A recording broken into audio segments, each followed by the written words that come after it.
after doing so many factorial ones, I've been cutting out after about 2 minutes. I just don't care to cut down.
then, so everything then was just put like this, sign agent period, and then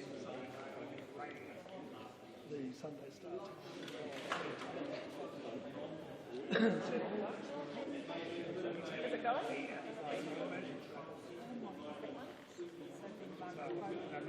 So was there poking around the Real suspicion it was. You're welcome. Oh, let that go off in the middle, Peter. Honestly. Bass volume was on the, her ringtone was on the entire time you were recording down in, and I turned it down because I noticed that the sound was up when I was on it. She had a Facebook message come through and went, bing, and I was like, My phone had been left on, it had just been going off all the time. I know, but thankfully you were using her phone, so, but hers was binging, but I managed, you could turn the volume down while it was recording. It was all very rough.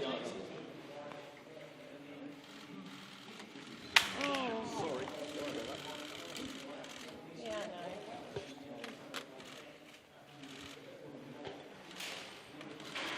Yeah, it's still recording. Yeah, it's all fine. It's still recording.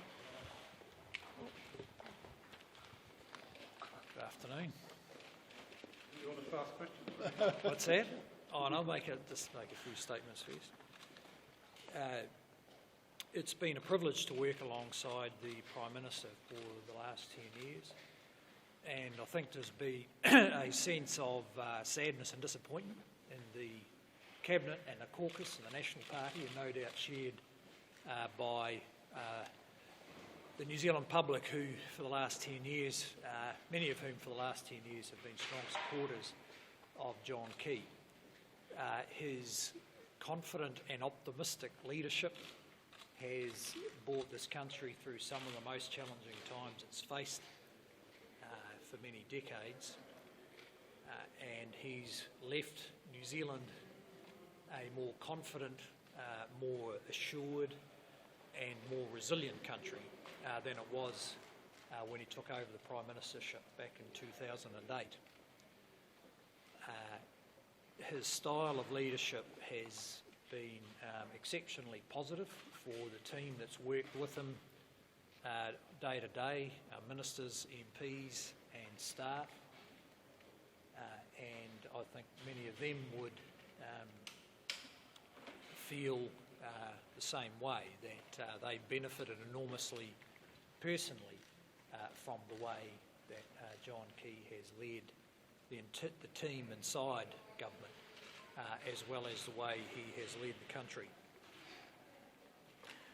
It is, I suppose, typical of the measure of the man that he has decided to leave the Prime Ministership on his own terms, picking his own time to the surprise of all of us, but doing so graciously, and just in the last 24 hours or so he has been,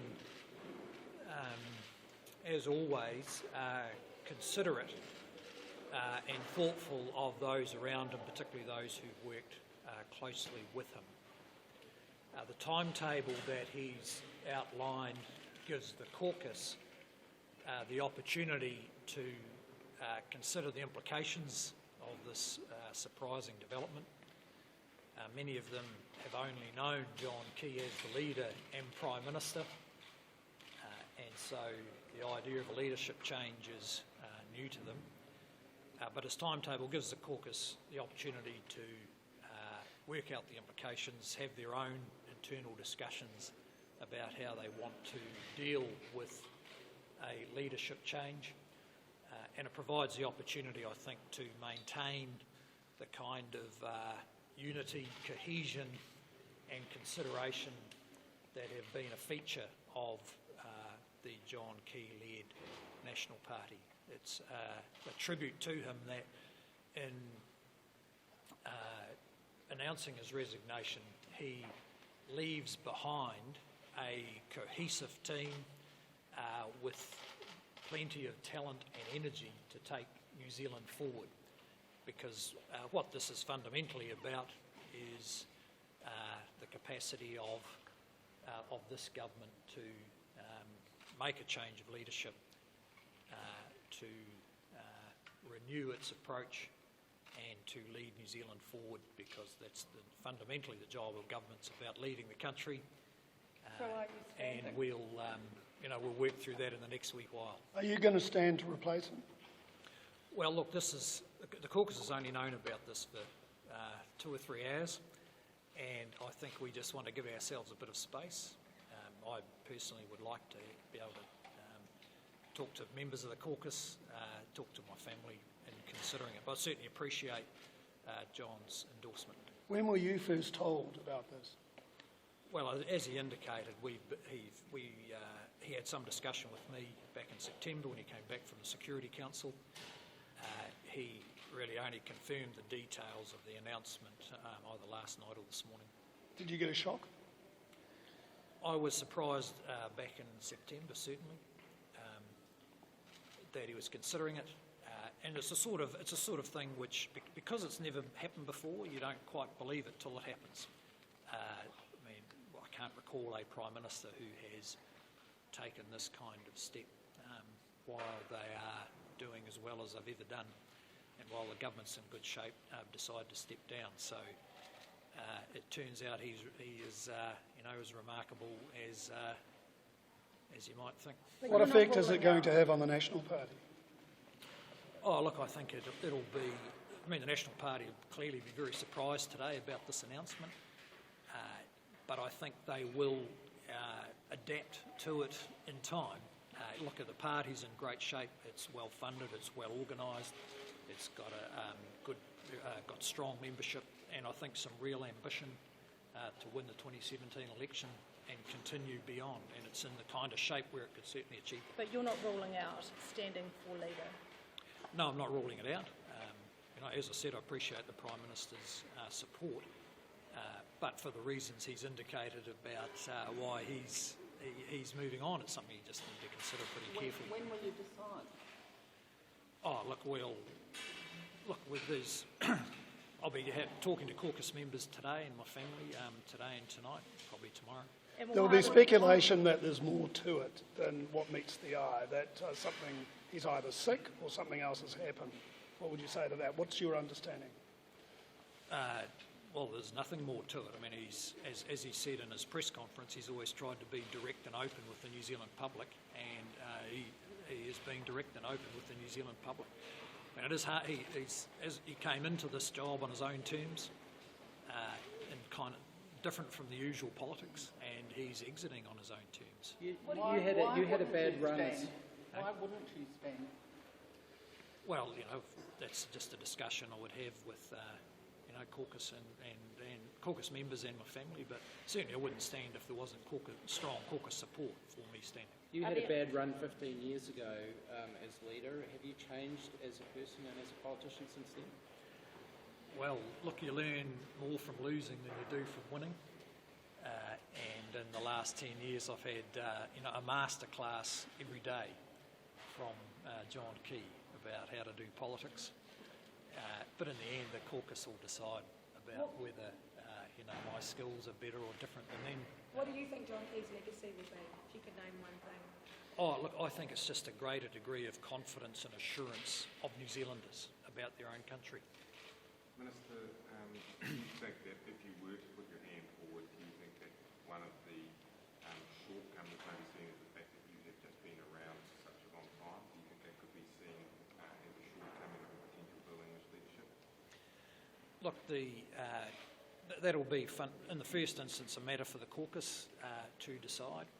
I think it's less to do with my personal situation and whatever length of time I've been in politics, and more to do with the talent and energy National has to take a government forward without John Key as a leader. And I feel very positive about that. I've been in the engine room of it for a while, and I think the public can see it's a government that's got energy and direction, and there's no reason why a change in leadership should lessen that. But do you think the public will see that you've got energy and direction and you've been here for so long if you were to go for election? Well, look, as I said, in the first instance, a caucus will decide, and whoever the leader is, the public will or make up their own minds. That's why you have elections.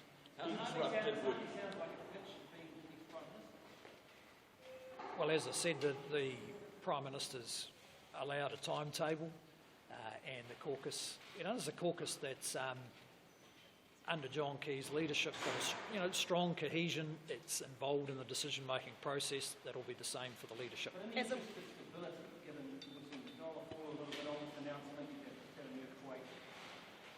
Would you argue that a transition to you and being in the top two would be the best for the country?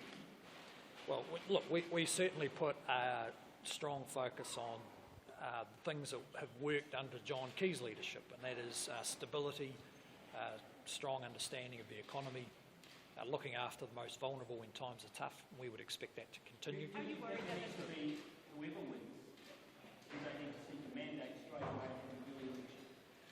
No, I wouldn't think so. Are you worried that there's a stronger contender in caucus that can beat you? Oh, look, it's entirely up to the caucus. These are people who have, they know what political success looks like, and they'll decide what they think is going to be suitable leadership for it. will you be ringing around getting the numbers before you make any decision?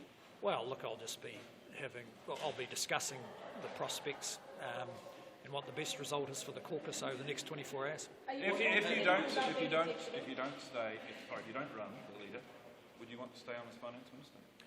I wouldn't want to get too far ahead of ourselves. We've got, this announcement's only 3 or 4 hours old. Let's have a bit of time to talk it around. You've known about it since September. What's that? You personally have known about this since September, so haven't you had plenty of time to think about it? Well, it's been the Prime Minister and I discussed it back in September. It's one of these things where, because it's never been done before, you never quite know what's going to happen till it happens. Prime Ministers have found it historically very difficult to give up the office. So I have not taken anything for granted along the way.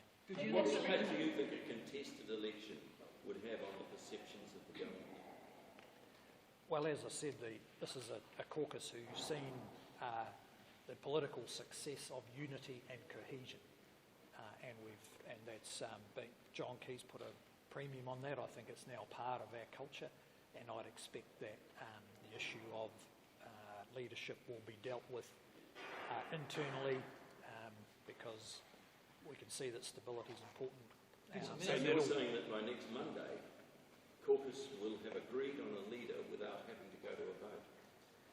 Well, look, I wouldn't want to prejudge the process, but as I said, the Prime Minister has set a timetable for his resignation, which enables the caucus sufficient time to work out just where it wants to go. Now, if they want to change the timetable itself, I suppose they could, but I think it's in the interests of the stability and continuity of government that the issue is dealt with over the next week. We've just had a busy cabinet meeting. We've got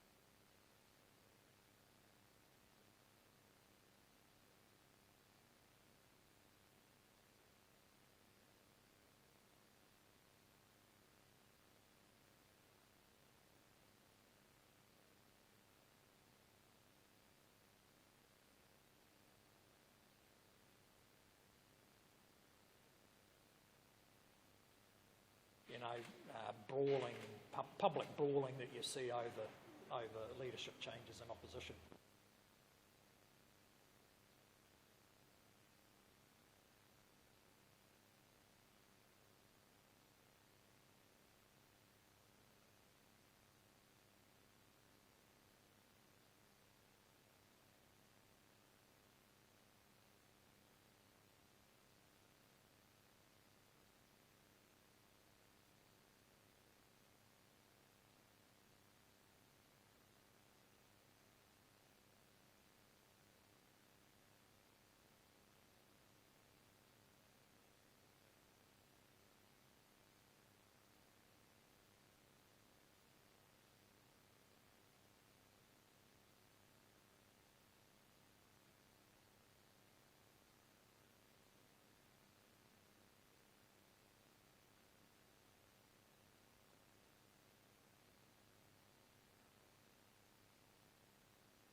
What's that? Are you suggesting the vote could be delayed beyond? No, I'm not suggesting. I'm just saying it is.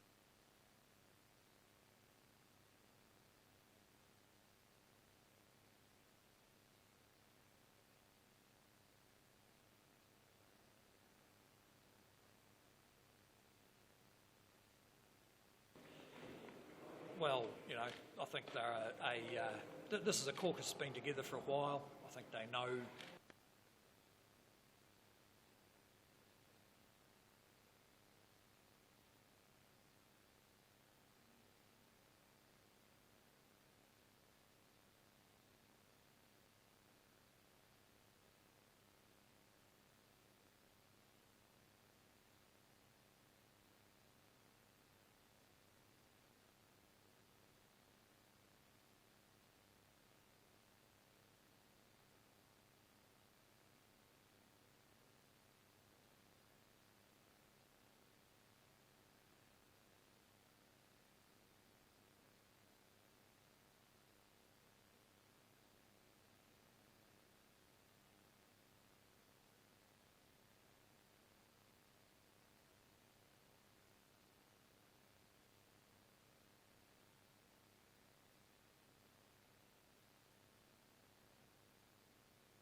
Oh, I wouldn't be too concerned about that. I mean, in the end, the public support a political process that works for them, that they trust and delivers benefits in a way that they think is successful and fair.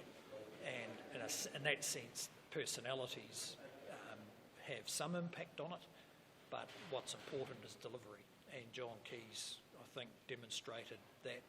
I mean, there's a lot of people who would say that, he was quite personally popular, but I think by far the bigger part of his success has actually been dealing with a recession, with earthquakes, with building confidence in the economy, with paying attention to the distribution of the benefits of growth. It's actually the delivery in the long run that has built the strong support that he has. We don't have a recent tradition of retread leaders, do we? And you can break that mould as well.